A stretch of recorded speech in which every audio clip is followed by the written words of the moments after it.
જંગલમાં ગરમી ખૂબ પડી રહી હતી. ગરમીની સાથે સાથે ગરમ પવન પણ ખૂબ આવી રહ્યો હતો, જેના કારણે બધા પક્ષીઓ પોતપોતાના ઘરમાં બેઠા હતા. અરે મામા, જોને આ બારીએથી કેવી ગરમ હવા આવી રહી છે. હા બેટા, ગરમ હવા તો બહુ આવી રહી છે, પણ હવે શું કરું? ગરમી એટલી પડી રહી છે કે બહાર તો નીકળાય એવું જ નથી. અરે માં, મને બહુ તરસ લાગી છે. આ પાણી તો કેટલું ગરમ છે.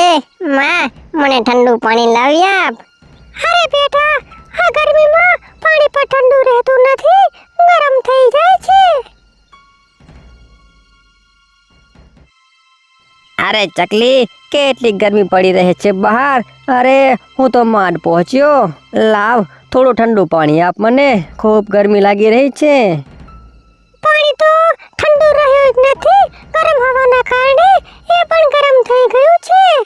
અરે ચકલી, મને ખૂબ તરસ લાગી છે, મારા માટે પાણીની વ્યવસ્થા કર.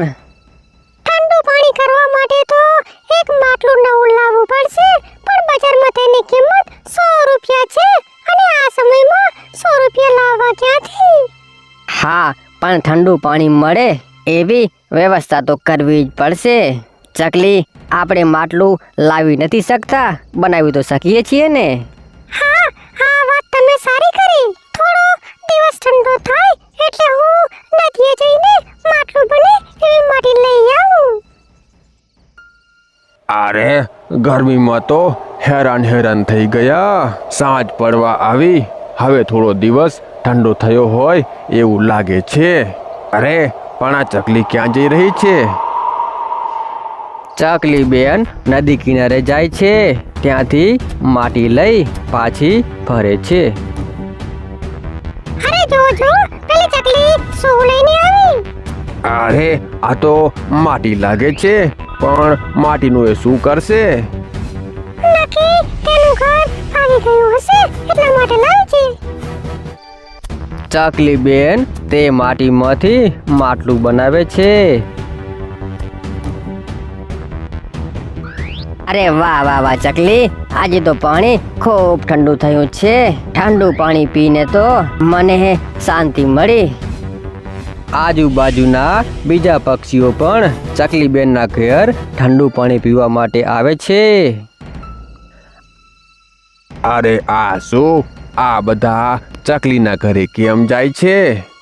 મેં સાંભળ્યું છે કે તે ચકલીએ માટીનું માટલું બનાવ્યું છે, અને બધા ઠંડુ પાણી પીવા તેની પાસે જાય છે.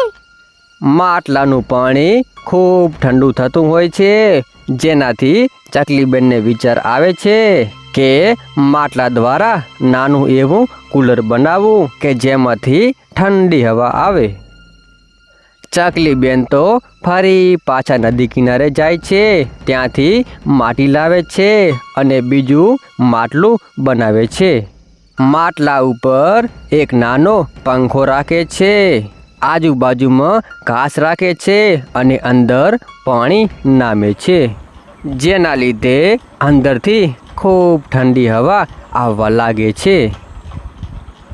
અરે વાહ વાહ માં, આમાંથી તો ખૂબ ઠંડી હવા આવી રહી છે. અરે હા ચકલી, તે તો સાચે જ કમાલ કરી દીધી. આમાંથી તો ખૂબ સરસ મજાની ઠંડી હવા આવી રહી છે. ધીમે ધીમે જંગલમાં બધે વાત ફેલાય છે, એટલે બધા પક્ષીઓ ચકલી બેનના ઘેર ઠંડી હવા ખાવા માટે આવે છે. અરે ચકલી બેન, હવે તો જ્યારે પણ ગરમી લાગશે ત્યારે તમારા ઘેર ઠંડી હવા ખાવા માટે આવી જઈશું. અરે હા બેન, કેમ નહીં?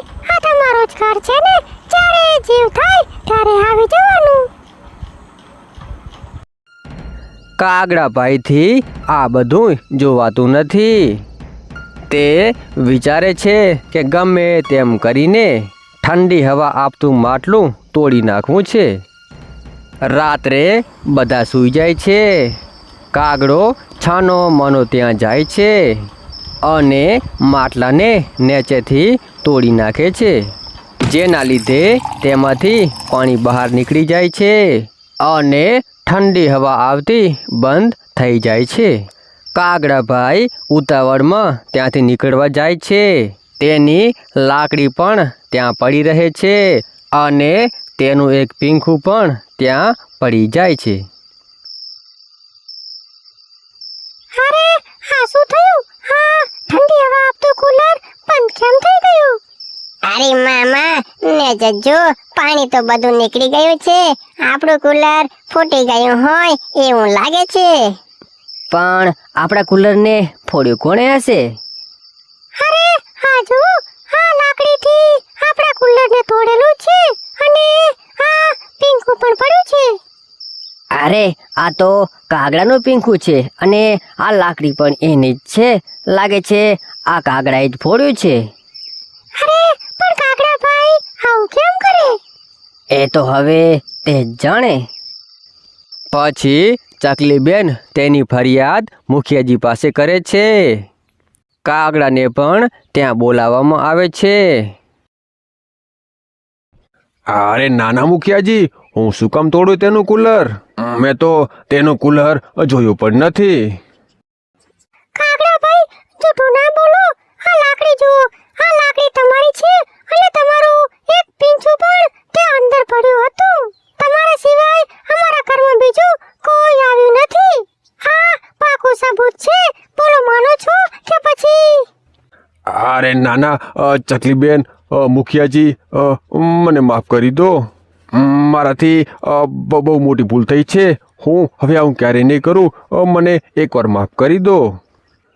કાગડા, તે બહુ મોટી ભૂલ કરી છે અને આના બદલામાં તને સજા મળે છે કે તું આ જંગલ છોડીને ચાલ્યો જાય. અરે નાના મુખિયાજી, મને એક મોકો આપો. હું બીજી વાર આવું ક્યારેય નહીં કરું. મને માફ કરી દો. અરે ચકલીબેન, તમે પણ કંઈક કહો. અરે મને જંગલમાંથી બહાર ના કાઢો. અરે મને માફ કરી દો. મારાથી ભૂલ થઈ ગઈ. મુખિયાજી, કાગડાભાઈ એની ભૂલ કબૂલ કરે છે તો કેમ ના આપણે એક મોકો તેને દેવો જોઈએ? હા, તો તને એક મોકો આપીએ છીએ. તું જંગલમાં રહેજે, પણ તારી સજા એ કે તારે નદીમાંથી પાણી લાવીને ચકલીબેનના આ કુલરમાં 20 દિવસ સુધી ભરવું પડશે. કાગડાભાઈને પોતાની ભૂલ સમજાઈ જાય છે કે સાથે મળીને રહેવામાં જ મજા છે અને તે દરરોજ નદીમાંથી પાણી ભરી લાવે અને ચકલીબેનના કુલરમાં નામે છે.